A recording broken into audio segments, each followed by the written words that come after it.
Hello guys, nagluto tayo ngayon ng bagnet. Nilaga ko lang siya. Nilagyan ko lang siya ng asin, paminta, tanglad at bay leaves.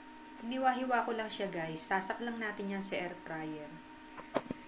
Para hindi na tayo kumonsumo pa ng mas maraming olyo. O langis. Mag-isa muna tayo ng mixed vegetable guys. Gigisa lang natin siya sa bawang, onion leeks. Nilagyan ko rin siya ng asin guys habang iginigisa. At nilagay ko na rin tong carrots, mais, paminta. Nilagyan ko rin siya ng oyster sauce. At pinakahuli ang green peas. Ito na siya guys. Kahit walang kanin guys, okay lang ito. Kaulam ng bagnet.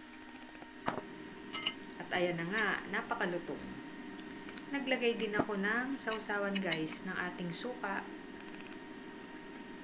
Ayan na guys. Kain na tayo. Maraming salamat sa pananood. Thank you for watching. Bye-bye!